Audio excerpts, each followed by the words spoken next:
은혜로운 찬양 감사드립니다. 하나님께서 큰 영광 받으신 줄로 믿습니다. 행복한 주일을 맞아서 오늘 또 예배 자리에 나오신 우리 성도님들을 예수님의 이름으로 환영하고 축복합니다. 지난 주간에 특별히 어린이날도 있었고 어버이날도 있어서 이모저모 챙기신다고 그 어떤 주간보다 더 많이 힘드시고 수고하셨을 텐데 우리 시간에 활짝 웃는 얼굴로 옆에 계신 분들 보시면서 이렇게 한번 인사 나누시면 좋겠습니다. 지난 한 주간 정말로 수고 많으셨습니다. 한 번 더 인사하실 때 은혜 받고 다시 힘냅시다. 네, 우리 축복의 쌍권초 꺼내셔서 잘 조준하셔야 됩니다. 저를 따라서 한번 인사하겠습니다. 예수님 안에서 모든 것이 회복되고 잘 되시기를 축복합니다. 한 번 더 하실 때 더 건강해지시기를 축복합니다. 아멘. 다 그렇게 되셨으면 좋겠습니다. 네. 탈무드에 나오는 이야기로 오늘 설교를 시작하려고 합니다. 고대 이스라엘에 디머라고 하는 마을이 있었는데요. 그 마을에 한 청년이 살고 있었습니다. 이 청년에게는 금화로 3,000개 정도의 값어치가 나가는 다이아몬드가 있었습니다. 너무 귀한 다이아몬드겠죠? 그래서 이 청년이 그 다이아몬드를 아주 소중하게 그렇게 간직했다고 합니다. 그러던 어느 날 옆 동네에 살고 있던 랍비가 그 소식을 듣고 찾아옵니다. 그리고 이렇게 흥정합니다. 청년, 당신에게 다이아몬드가 있다고 들었는데 내가 하나님의 성전을 아름답게 꾸미고 싶어. 그 다이아몬드를 나에게 팔면 내가 그 다이아몬드로 하나님의 성전을 꾸밀 테니까 나에게 좀 팔아. 내가 들어보니까 가치가 한 금화로 3,000개 정도 된다고 하는데 내가 2배로 해서 6,000개를 줄 테니까 나에게 팔게라고 했습니다. 청년은 그 이야기를 듣고 너무 기뻐서 잘 알겠다고, 내가 팔 테니까 돈을 준비해 오라고 했습니다. 랍비가 그 이야기를 듣고 자기의 마을로 가서 금화 6,000개를 준비해서 이 청년을 다시 만났습니다. 자, 청년, 내가 금화 6,000개를 준비해 왔으니까 이제 당신의 다이아몬드를 나에게 주시오 라고 했는데 이 청년이 아주 난처한 표정을 짓는 것입니다. 그리고 이렇게 말합니다. 죄송한데 지금은 조금 어렵겠습니다. 그러자 랍비가 깜짝 놀라면서 아니 무슨 일이라도 생긴 겁니까? 혹시 다이아몬드를 잃어버린 것은 아닙니까? 그러자 청년이 그건 아닙니다. 그건 아닙니다. 그럼 무엇 때문에 그렇습니까? 라고 물으니까 이 청년이 이렇게 말합니다. 지금 집에 아버님께서 베개를 베고 주무시고 계신데 그 베개 밑에 열쇠가 있습니다. 그 열쇠를 끄집어내야지 다이아몬드를 넣어두었던 금고를 열 수 있는데 그 열쇠가 지금 아버지 베개 밑에 있어서 지금은 도저히 할 수가 없습니다. 이렇게 말한 겁니다. 랍비가 그 이야기를 들으니까 너무 기가 찬 겁니다. 그래서 그 청년을 향해서 아니 지금 아버지한테 가서 아버지를 깨우고 열쇠를 가지고 금고문을 열어서 다이아몬드를 나에게 주면 되지 않습니까? 뭐 어려운 것도 아닌데요. 그러니까 이 청년이 아주 단호한 표정으로 절대로 그럴 수는 없습니다 라고 하면서 한마디 덧붙였습니다. 당신에게 다이아몬드를 팔지 않겠습니다. 그래서 랍비가 너무 당황스러운 거예요. 자기는 이 다이아몬드를 구해야 되는데. 그래서 랍비가 어떻게 했을까요? 그 아버지가 일어날 때까지 기다렸다고 합니다.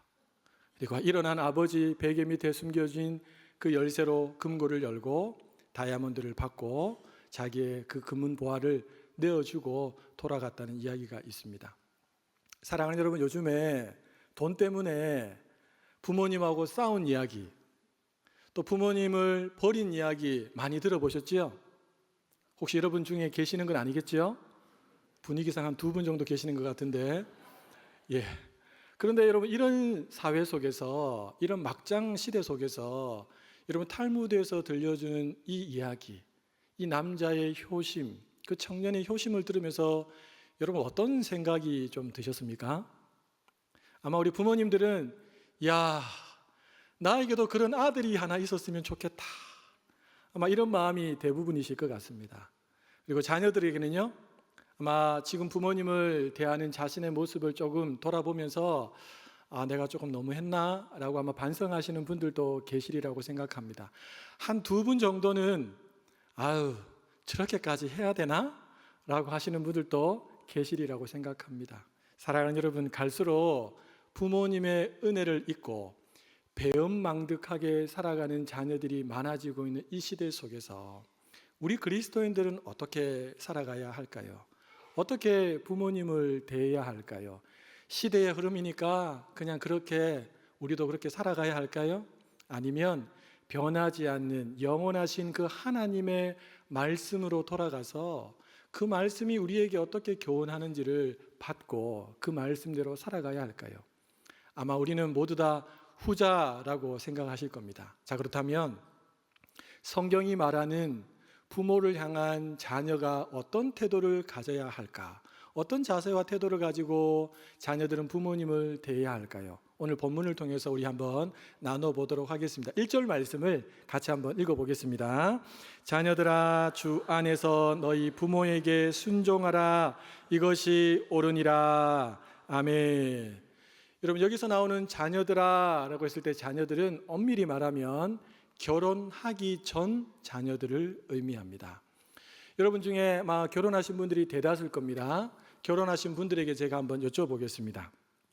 여러분의 배우자가 결혼했음에도 불구하고 배우자 된 여러분의 말을 듣지 않고 그 부모님의 말씀만 계속 듣고 그 부모님의 말씀만 계속 따른다면 여러분, 결혼 생활이 행복할까요? 불행할까요? 소리가 너무 작습니다. 불행하지 않겠습니까?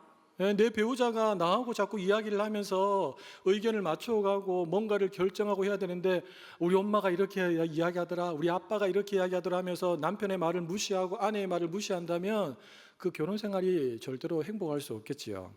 여러분, 성경은 결혼하면 부모의 권위에서 벗어나야 한다라고 우리에게 분명하게 가르칩니다. 부모 또한 결혼한 자녀들은 반드시 떠나 보내야 합니다.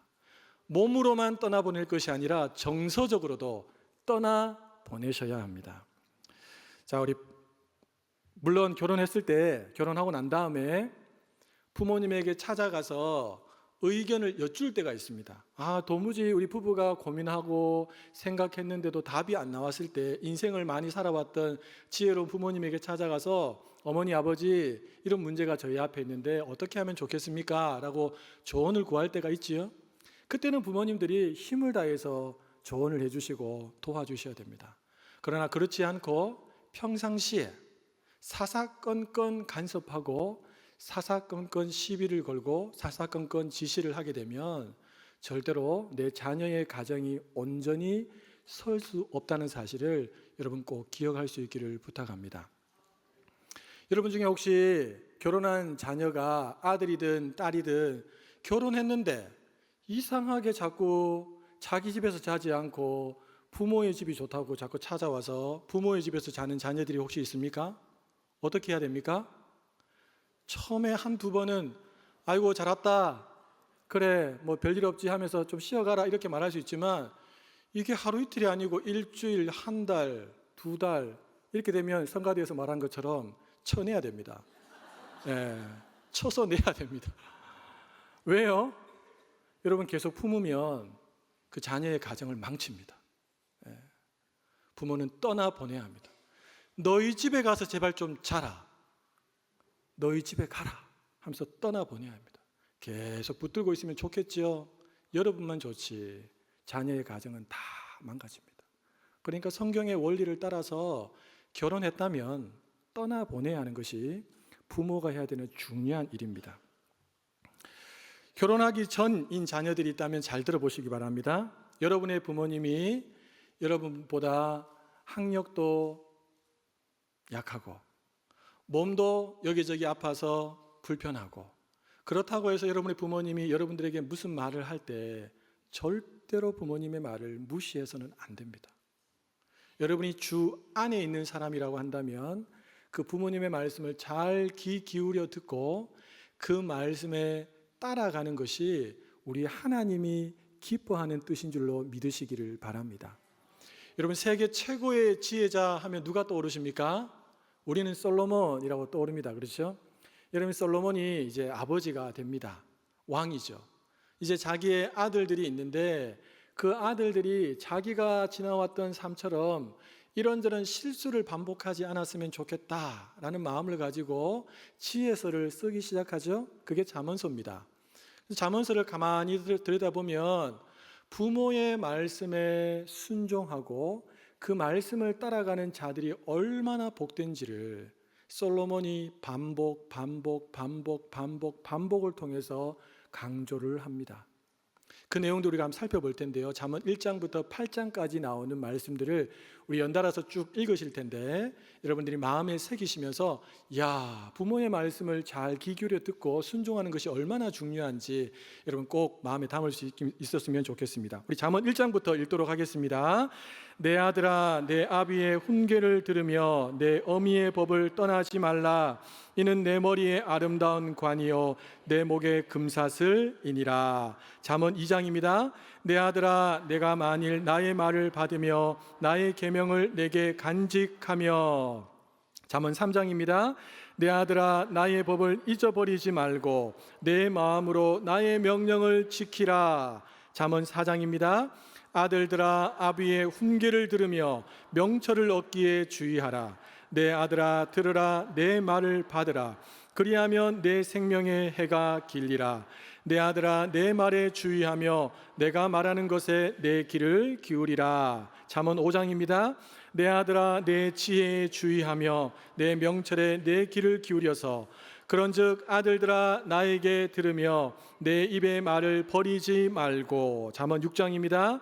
내 아들아, 내 아비의 명령을 지키며 내 어미의 법을 떠나지 말고 그것을 항상 내 마음에 새기며 내 목에 매라. 잠언 7장입니다. 내 아들아, 내 말을 지키며 내 계명을 간직하라. 잠언 8장입니다. 아들들아, 이제 내게 들으라. 내 도를 지키는 자가 복이 있느니라. 아멘. 사랑하는 여러분, 왜 솔로몬이 1장부터 8장까지 매 장마다 자녀들을 향해서 부모의 말을 잘 듣고 그 말을 마음에 간직하고 살아가는 것이 중요하다고 말했을까요? 문맥을 보면 크게 세 가지 이유 때문에 그렇습니다. 첫 번째는 부모의 말을 잘 경청해서 듣고 그 말을 따라가면 죄로부터, 유혹으로부터 나를 지켜낼 수 있기 때문입니다. 두 번째 이유는 부모의 말씀을 잘 경청하여 듣고 그것을 마음에 새기고 순종하며 살아가면 하나님 경외하기를 배우게 되고 깨닫게 됩니다. 세 번째는요, 그 부모의 말을 잘 듣고 마음에 새기고 순종하면 지혜를 얻고 그 얻은 지혜로 인하여서 보다 행복한 삶을 살아갈 수 있기 때문입니다. 할렐루야. 제가 아들들에게 종종 하는 질문이 있습니다. 얘들아, 세상에서 너희들을 가장 많이 사랑하는 사람이 누군 줄 아니? 라고 하는 질문입니다. 제가 왜 이 질문을 하겠습니까, 여러분? 아이들에게 간혹 아이들이 듣기 싫은 말을 할 때가 있거든요. 그때 그 듣기 싫은 말도 너를 사랑하기 때문에 너를 위해서 하는 말이라는 것을 잊지 말라고 제가 이 질문을 합니다. 그래서 아이들에게 이 질문을 하면 아이들이 답을 알면서도 바로 답을 안 합니다. 이 세상에서 너희들을 누가 가장 사랑하는 줄 아니? 라고 물으면 예수님이요, 하나님이요, 이렇게 말해요. 아니, 그건 당연한데 그거 말고 사람들 중에서 말이야. 그러면 이제 아버지, 어머니요, 이렇게 이제 대답합니다. 그러면 이제 아이들이 평상시 듣기 싫어하는 말 중에 하나를 끄집어내거나 그 이야기를 들려줍니다. 그럼 아이들이 싫어합니다. 안 받아들이려고 합니다. 처음에는 좀 완강했는데 시간이 지나면서 아버지, 어머니가 자기들을 말로만 사랑하는 것이 아니고 진짜 사랑한다는 것을 조금씩 깨달으면서 지금은 이거 받아들이기 싫은데 왠지 이걸 안 하면 손해볼 것 같은 느낌? 그런 느낌이 있어서 이전보다는 조금씩 더 그 말을 받아들이는 모습을 보게 됩니다. 참 기쁘고 감사한 일이지요. 사랑하는 여러분, 부모님의 말씀을 잘 경청해서 듣고 그 말씀에 순종하는 것, 이것은 주 안에 있는 모든 자녀들을 향한 하나님의 뜻인 줄로 믿습니다. 하나님은 이 뜻대로 행하는 자를 그냥 내버려 두지 않으시고 그를 복되게 하시는데, 우리 3절 말씀을 같이 한번 읽어보겠습니다. 이로써 네가 잘되고 땅에서 장수하리라. 아멘. 여러분, 잘 되기를 원하십니까? 그렇다면 부모님을 잘 섬기시기를 바랍니다. 자, 그럼 반대로 부모님의 말씀을 듣지 않고 무시하고 대들고 싸우고 욕하고 심지어 부모님을 공격하는 자녀들은 어떻게 될까요? 구약 성경인 출애굽기 21장 15절과 17절 말씀을 같이 한번 읽어보겠습니다. 자기 아버지나 어머니를 치는 자는 반드시 죽일지니라. 자기 아버지나 어머니를 저주하는 자는 반드시 죽일지니라. 여러분, 성경은 부모를 치는 자, 부모를 향해서 저주하는 그 자녀를 어떻게 하라고요? 반드시 죽일지니라 라고 했습니다. 왜 하나님께서는 무시무시한 이런 법을 만드신 걸까요? 그만큼 부모를 존중히 여기고 부모를 공경하는 것이 귀하기 때문입니다. 인간으로서 절대로 해서는 안 될 일이 있는데 그것이 바로 부모를 치고 부모를 저주하는 것이죠. 여러분, 생각해 보세요. 모든 가정의 자녀들이 부모에게 반기를 들고 부모를 치고 주먹으로 부모를 향해서 저주를 쏟아붓는다면 여러분, 그 가정이 어떻겠습니까? 그 가정은 깨지는 것입니다. 하나님께서 원래 설계해 놓으신 그런 모습은 온데간데 없고 다 무너져서 가정 천국이 아니라 가정 지옥이 되는 것입니다. 가정이 깨어지고 가정에 문제가 발생하면 그걸로 끝나는 것이 아니라 그것이 사회의 문제로 불거지게 되고, 그 아이가 가는 학교에서 문제가 일어나고 그 아이가 가는 직장에서 문제가 일어나고 사회가 망가지게 되는 겁니다. 국가가 무너지게 되는 것입니다. 그렇기 때문에 하나님은 부모를 향해서 무시하고 치고 저주하는 자를 그냥 내버려 두지 말고 반드시 죽여라 라고까지 명령하신 것입니다. 현용수 박사님이 쓰신 유대인의 자녀교육 총론, IQ는 아버지, EQ는 어머니 몫이다 라고 하는 책이 있습니다. 여러분, 이 책에 나오는 이야기인데요, 현용수 박사님이 미국에 살 때에 옆집에 한 여집사님과 초등학교 3학년 이제 10살 된 아들, 그 아들이 단둘이 어머니와 함께 살았다고 합니다. 자, 그런데 옆집에 살고 있는 현용수 박사님 집에 늘 들려오는 소리가 있습니다. 그 뭐냐니까 엄마와 그 아들이 다투는 소리입니다. 싸우는 소리입니다. 아들이 막 대드는 소리입니다. 엄마는 영어가 짧으니까 몇 마디 못하고 이제 입을 다무는데 아들은 영어가 유창하니까 영어로 막 계속 엄마를 막 쏘아붙이는 겁니다. 그럼 엄마가 그 이야기를 듣다가 마음이 상해서, 마음이 무너져서 그 자리에 주저앉아서 엉엉 울면서 소리가 밖으로 흘러나가는 겁니다. 그 소리를 현용수 박사님이 자주 들었다고 합니다. 자, 그러던 어느 날 그 옆집 아이, 10살 난 그 아이가 현용수 박사님 집으로 놀러를 왔습니다. 또래 친구가 있었기 때문입니다.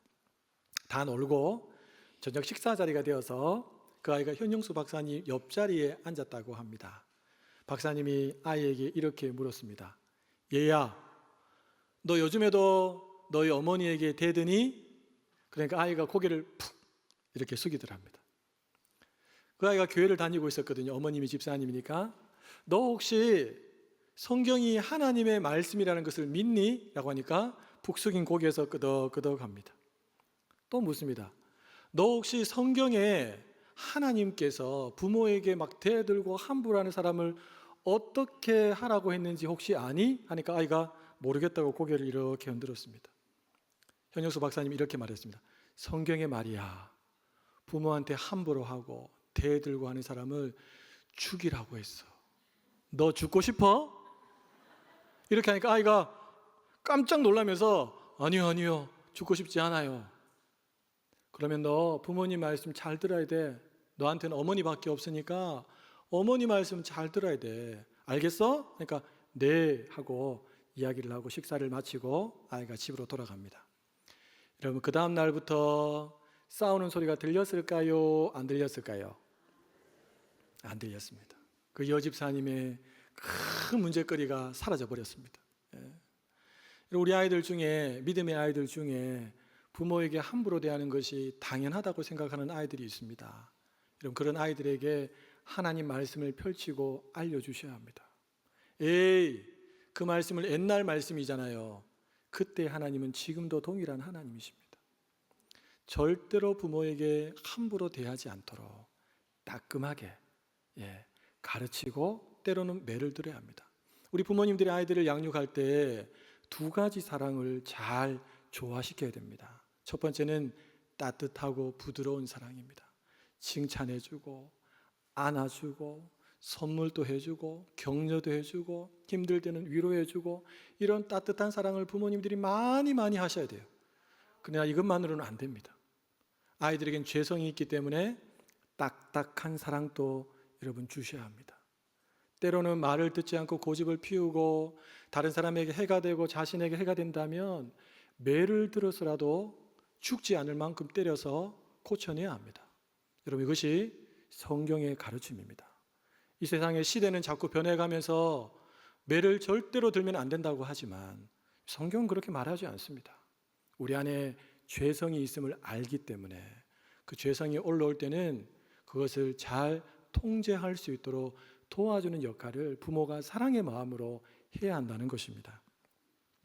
여러분, 부모 공경의 유무는 축복이냐 저주냐를 결정할 만큼 너무너무 중요한 것입니다. 저는 우리 사랑하는 부모님들의 자녀들이 여러분들을 다 잘 공경해서 다 복받고 잘 됐으면 좋겠습니다. 할렐루야. 사랑하는 여러분, 주 안에서 부모에게 순종해야 하는데, 자, 그렇다면 어떤 자세를 가지고 순종해야 할까요? 우리 2절 말씀도 같이 한번 읽어보겠습니다. 내 아버지와 어머니를 공경하라. 이것은 약속이 있는 첫 계명이니. 부모님을 공경하는 자세로 부모님께 순종해야 한다라고 가르칩니다. 우리 중에는 이렇게 말하는 분들이 계실 겁니다. 목사님, 우리 부모님을 몰라서 그러시는데 존경할 만한 부분이 보여야지 존경하지 않겠습니까? 술주정뱅인 우리 부모님을 어떻게 내가 존경합니까? 어떻게 가난뱅인 우리 부모님을 내가 존경할 수 있단 말입니까? 이런 분들에게 제가 질문하겠습니다. 오늘 에베소서 6장 1, 2절 말씀을 한번 가만히 들여다보십시오. 부모나 아버지, 어머니 앞에 어떤 수식어가 달려 있습니까? 없습니까? 수식어가 없습니다. 존경할 만하니까, 너희 부모가 부자니까, 너희 부모가 네보다 똑똑하고 사회적으로 잘 되고 명예가 있으니까 존경하라고 말하지 않습니다. 그냥 부모니까 공경하고 존경하고 그 앞에 순종하라고 하나님은 우리에게 말씀하십니다. 하나님이 나에게 주신 부모이기 때문에 조건 달지 말고 어떠하든지 네가 할 수 있는 것을 주 안에서 잘 하라는 것입니다. 여러분, 이것이 하나님의 뜻인 줄로 믿습니다. 우리 중에는 분명히 아버지, 어머니를 떠올리면 화가 나는 분들이 계실 겁니다. 실제로 옆에서 앉아서 이야기를 들어보면 그 화가 나는 게 너무 공감이 되고 나도 그런 상황이라면 화가 나겠다고 생각이 들 정도로 정말 끔찍한 부모님들이 계십니다. 폭군 같은 부모님들. 술만 마시면 집을 다 뒤집어 엎으시고 어머니를 발로 차고 때리고 하는 그런 부모님들도 계십니다. 자녀를 버린 부모님도 계시고 도박 중독으로, 알코올 중독으로 완전 삶이 피폐해갖고 가족들을 정말 땅바닥으로 내던져버린 그런 부모님도 계십니다. 인생의 걸림돌, 내 인생의 짐과 같은 부모님도 계십니다. 그럼에도 불구하고 우리가 주 안에서 하나님을 아버지로 모신 새로운 자녀가 되었다면 그럼에도 불구하고 이 하나님의 말씀을 붙들어야 할 줄로 믿습니다. 왜냐하면 이 부모 공경의 이 말씀은 약속이 있는 첫 계명입니다. 여러분, 10계명은 1계명부터 4계명까지가 하나님을 향한 계명이죠. 그리고 5계명부터 10계명까지는요, 사람을 향한 계명입니다. 하나님과 사람을 향한 계명의 중간 고리를 하고 있는 것이 있는데 그게 바로 5계명입니다. 5계명이 뭡니까? 내 부모를 공경하라. 그리고 하나님은 놀랍게도 이 5계명 안에만 축복을 약속해 놓으셨습니다. 약속이 있는 첫 계명. 그래서 부모를 잘 공경하는 성도가 하나님을 잘 섬길 수 있습니다. 하나님을 잘 섬기는 성도라면 반드시 부모가 어떠하든 상관없이 부모 공경을 잘하는 성도라는 것입니다. 자, 그렇다면 어떻게 하는 것이 부모님을 공경하는 것일까요? 간단하게 제가 4가지만 살피고 오늘 말씀을 정리하겠습니다. 우리 첫째 같이 한번 읽어볼까요? 부모님께 감사와 사랑을 표현하세요. 낳아주시고 길러주신 그 부모님의 은혜에 사랑에 감사합니다 라고 표현하셔야 됩니다. 표현 안 하면 모릅니다, 여러분. 말로 목사님 저는 도무지 못하겠어요 그러신다면 여러분 글로 하셔도 됩니다. 편지를 쓰셔도 되고 카톡을 하셔도 되고, 그래도 말로 해야지 하면 바로 앞에서 얼굴 보기 좀 그러시다면 화상통화라도 이렇게 하셔갖고 어머니 아버지 저 낳아주시고 길러주셔서 감사합니다 라고 표현하셔야 됩니다. 그럴 때 부모님이 너무 아마 기뻐하시고 내가 잘한 건 없지만 그래도 내 아들은 참 잘 자라줬구나 라고 고마워하실 겁니다. 물론 어버이날을 맞아서 카네이션도 달아드리고 부모님이 좋아하시는 선물도 드리면서 감사를 표현한다면 금상첨화겠죠. 다 그렇게 하셨지요? 어버이날 부모님 한번 찾아뵙고 놀러 갔다 오신 분 있다면 오늘 회개하시기 바랍니다. 오늘 어버이주를 맞아서 하나님 다시 한 번 더 기회를 주셨으니까 꼭 감사를 표현할 수 있기를 부탁합니다. 우리 둘째 같이 한번 읽어보겠습니다. 부모님을 존중히 여기세요. 여러분, 요셉은 총리가 되기 전에도 효자였습니다. 아버지가 시킨 그 말을 듣고 형님들이 있는 먼 곳으로까지 가서 형님들이 어떻게 하고 있는지를 다 보고 와서 아버지께 잘 보고했던 아주 신실한 효자였습니다. 총리가 된 후에도 그는 아버지 야곱이 애굽으로 내려온다는 소식을 듣고 직접 수레를 준비해서 수레를 타고 마중 나갔습니다. 그리고 아버지를 잘 모셔드린 이후에는 아버지가 돌아가실 때까지 최선을 다해서 복양했던 사람, 효자가 바로 요셉이었습니다. 여러분, 솔로몬 왕은 어머니 밧세바가 들어오자 왕이었음에도 불구하고 그 자리에서 벌떡 일어나서 어머니가 앉을 자리를 마련해 주었습니다. 부모님이 들어오는데 대자로 누워 있거나 그런 자녀가 아니라 자기의 지위와 상관없이 부모님을 더 존중히 여기는 모습을 보여주었다는 것입니다. 우리 부모님에게 존중을 표현하시기 바랍니다. 말로, 행동으로 표현하신다면 그것을 받으신 부모님께서 아마 너무너무 기뻐하시리라고 믿습니다. 세 번째는 같이 한번 읽어볼까요? 부모님의 필요를 채워드리세요. 이런 부모님의 말을 잘 듣다 보면 부모님의 필요가 보입니다. 지금 어머님, 아버님이 돈이 조금 필요하시구나. 그러면 용돈을 드리시면 됩니다. 우리 부모님들이 제일 좋아하는 사자성어가 있습니다. 계좌이체. 계좌이체 딱 해드리면 바로 얼굴에 웃음꽃이 활짝 피게 됩니다.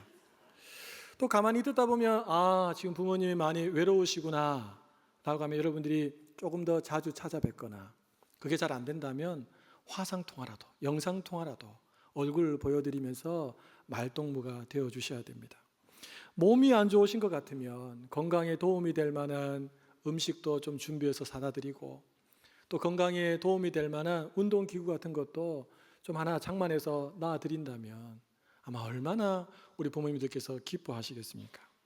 우리 마지막 넷째 같이 한번 화면을 보시면서 읽어보겠습니다. 부모님께 복음을 전하세요.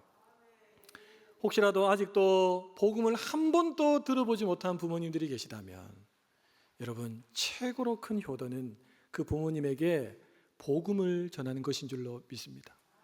뭐니 해도 머니가 최고가 아니고 뭐니 해도 복음이 최고인 줄로 믿습니다.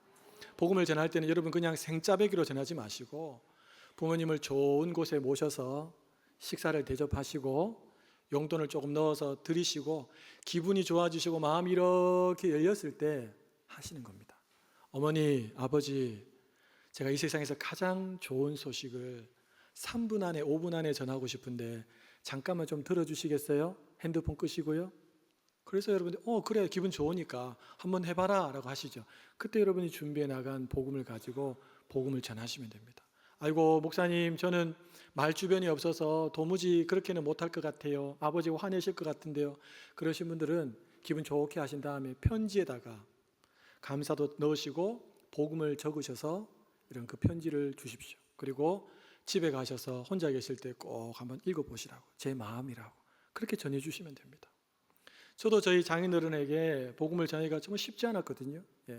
저희 둘째 돌잔치 할 때 양가를 이불로 다 모이게 했습니다. 다 모이게 해서 돌잔치를 성대하게 하고 거기서 제가 설교하면서 복음을 전하기도 하고, 또 어떨 때는 편지를 써서 또 복음을 전하기도 하고, 병상에 계실 때는 꼼짝을 못 하시니까 그 옆에 서서 또 복음을 전하기도 했습니다. 이런 복음을 전하는 것은 자녀된 우리의 몫입니다. 그 복음을 받아들이냐 안 받아들이냐는 것은 부모님의 몫입니다. 그런데 복음을 전하지 않으면 들을 수도 없고, 듣지 못하면 복음 없이 살다가 이 세상에서 생을 마감할 수도 있습니다. 그러니 아직 기회가 있습니다. 이런 부모님들에게 꼭 좋은 기회를 봐서 기도 준비 잘 하셔서 꼭 복음을 전할 수 있기를 부탁합니다. 아이고 목사님 우리 부모님들은 양가 부모님들은 다 예수님 믿으세요. 그러신 분들에게 여러분들 부모님이 가장 좋아하시는 것이 뭔 줄 아십니까? 여러분들이 믿음 생활 잘하는 것입니다.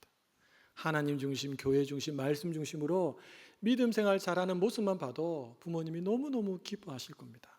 그리고 부부가 싸우지 않고 행복하게 가정을 꾸려서 자녀들 잘 키우는 모습만 봐도 우리 부모님들은 아주 흐뭇해 하십니다.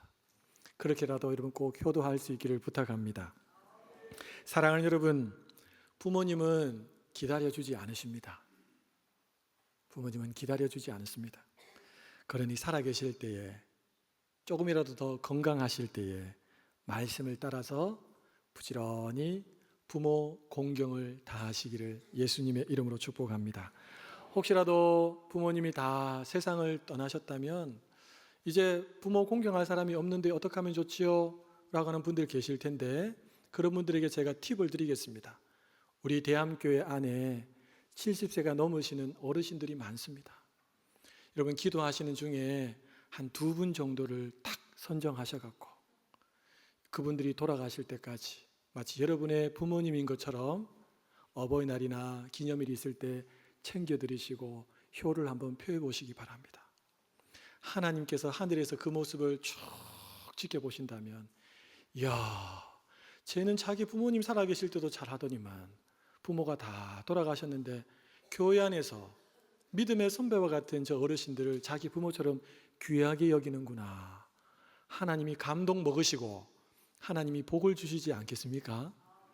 사랑하는 여러분, 시대는 갈수록 부모 공격의 시대로 가고 있습니다.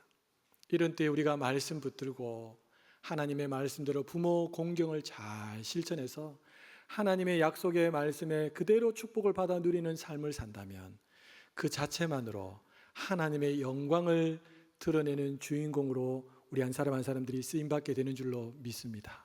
간절한 소망은 주님 앞에 서는 그날까지 우리 믿음의 부모님들 또 어르신들 더 사랑으로 존중으로 힘을 다해 잘 섬기셔서 하나님을 감동 먹이시는 우리 성도님들 되시기를 예수님의 이름으로 축복합니다.